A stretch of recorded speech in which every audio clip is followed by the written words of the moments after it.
तिथं सगळे आम्ही एकत्र जमतो आणि त्याच्यातले बरेचसे प्रश्न मार्गी लावतो. परंतु आज तिथं गर्दी जास्त प्रतिसाद लोकांनी दिला आणि मला दुपारी 2 वाजेपर्यंत मी तो वेळ दिलेली होती. त्याच्यामुळे बाकीचे सगळे अर्ज मी त्यांचे स्वीकारलेले आहेत. मी त्याच्यामध्ये माझ्या ऑफिसचे काही अधिकारी आणि आपले जिल्ह्यामध्ये काम करणारे काही म्हणजे अधिकारी असं एकत्र बसून ते बाकीचे सगळे कामं त्या कामाचा निपटारा करण्याचं मी ठरवलेलं आहे. आणि त्याच्यामध्ये अण्णा बनसोडे पण माझ्याबरोबर होते, बाकीचे पण सहकारी माझ्याबरोबर होते आणि तशा पद्धतीनं तो कार्यक्रम आम्ही तिथं पार पाडला.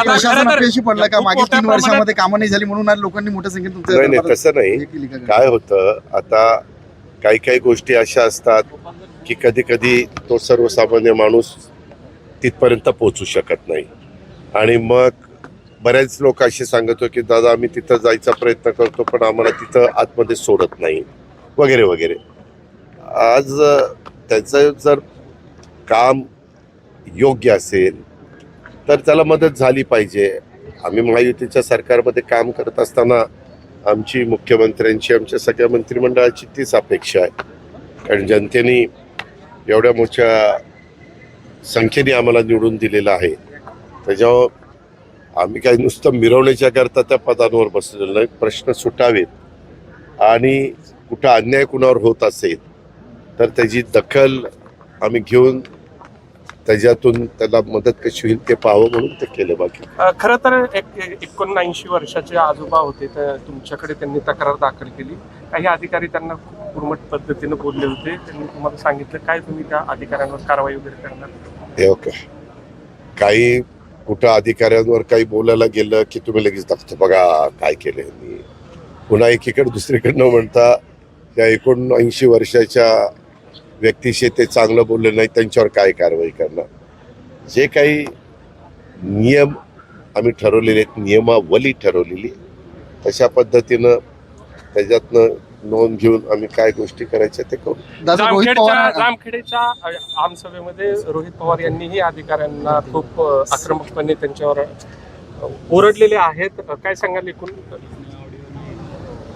संविधानाने आणि घटनेने प्रत्येकाला अधिकार दिलेला आहे. कुणी कसं वागावं, कसं बोलावं, कसं काम करून घ्यावं हा ज्याचा त्याचा प्रश्न असतो आणि त्या पद्धतीनं प्रत्येक जण काम करत असतात. आता एवढ्या मोठ्या महाराष्ट्रामध्ये रोज अनेक जण अनेक वक्तव्य करतात आणि त्यांनी हे वक्तव्य केलं म्हणून तुमचं काय मत आहे, तो असा वागला म्हणून तुमचं काय मत आहे.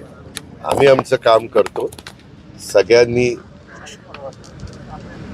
योग्य पद्धतीने जी महाराष्ट्राची संस्कृती आहे किंवा सुसंस्कृत महाराष्ट्राच्या संदर्भामध्ये कसं वागलं बोललं पाहिजे हे आपल्याला चव्हाण साहेबांनी जी शिकवण दिलेली त्या रस्त्याने गेले तर त्याचा जास्त उपयोग होईल असं मला वाटतं. नाशिकमध्ये काही पत्रकारांवर हल्ला झालेला आहे. कधी त्र्यंबकेश्वर मध्ये 4-5 पत्रकारांवर हल्ला झाला आहे. पार्किंगच्या वादातून झालं. मी माहिती घेतो काय होतं. तुम्ही पत्रकार मित्र आता मला मगाशी जरा काम होतं तर काही कामं चाललेली आहेत त्याच्याबद्दल नागरिकांचं मत वेगळं होतं, अधिकाऱ्यांचं वेगळं होतं. म्हटलं समक्ष जाऊनच बघावं म्हणून मी तिथनं निघालो.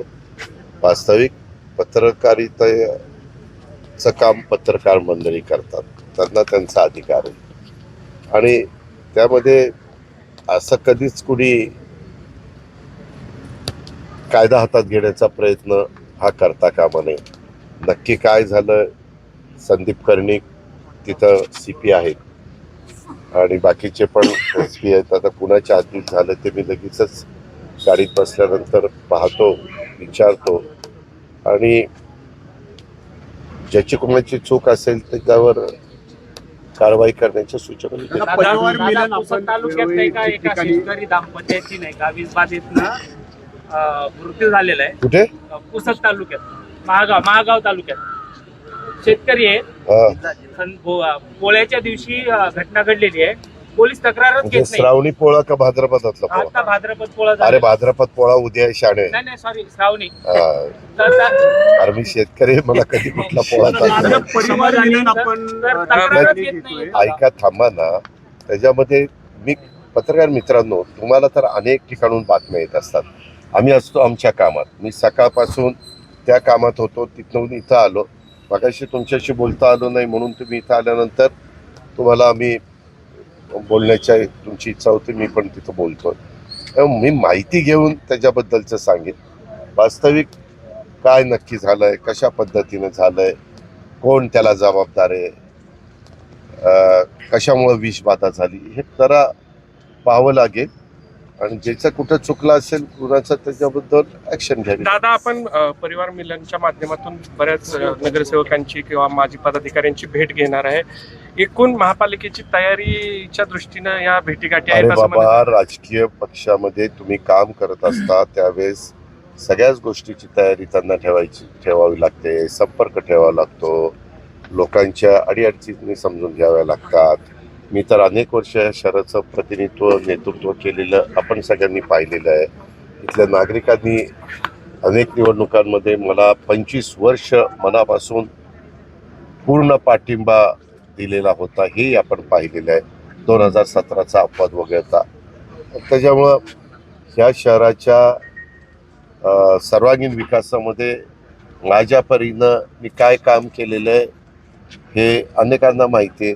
त्याच्यामुळे मी संपर्क साधण्याच्या दृष्टिकोनातनं आणि गाठीभेटी घेण्याच्या करता मी आलेलो आहे. आता परिवार मिलन आपण करतोय, सगळ्यांना एकत्रित करण्याचा प्रयत्न करतोय. दुसरीकडे एक चर्चा जोमानं सुरू आहे की पवार कुटुंबियांचं राजकीय मनोमिलन सुद्धा हवं. अनेक कार्यकर्ते जे आहेत ते दोन्हीकडचे वेळोवेळी ही मागणी करतात, तर ते पण मनोमिलन होण्याची काही शक्यता आपलं ते उत्तर देतात, सजेशन फॉर ऍक्शन.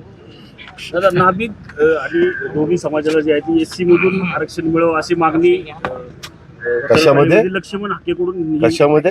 नाभिक समाजाला दोन्ही समाजाला एससी मधून नाभिकांनी तुम्हाला एक सांगू का पत्रकार मित्रांनो, मी आपल्याला अतिशय स्पष्टपणे सांगतो, SC आणि ST मध्ये समावेश करण्याचा अधिकार हा पूर्ण केंद्राचा आहे, पूर्णपणे केंद्राचा आहे. त्याच्यामध्ये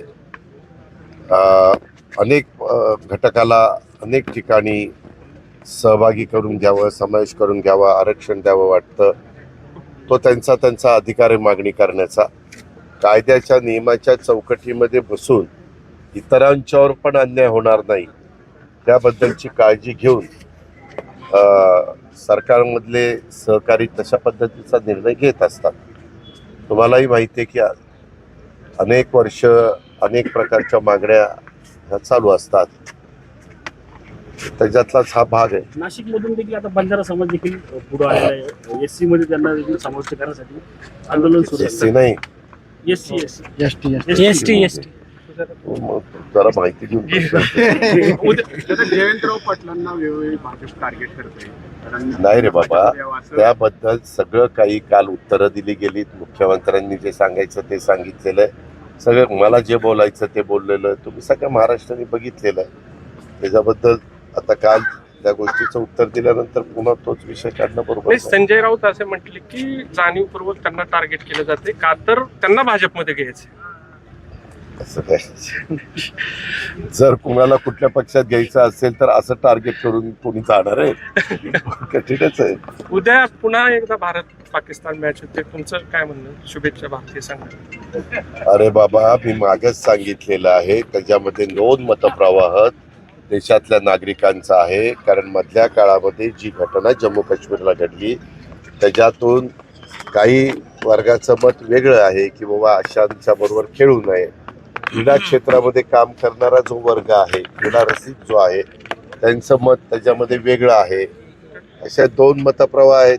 शेवटी प्रत्येक गोष्टीला 2 बाजू असतात आणि त्याच्यातनं कुठलंही काही मत व्यक्त केलं की लगेच तो दुसरा म्हणतो यांनी असं कसं काय मत व्यक्त केलं. आता त्याचा अधिकार आहे. शेवटी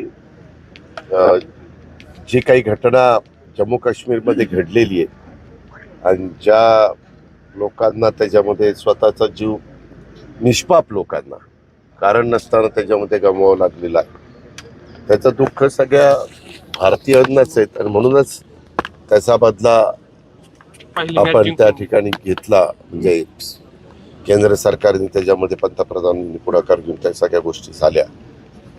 परंतु एखादी गोष्ट नजीकच्या काळात झालेली असेल आणि नंतर कुठलं काही असा खेळाचा एखादा विषय पुढे आला तर त्याच्यामध्ये ती जखम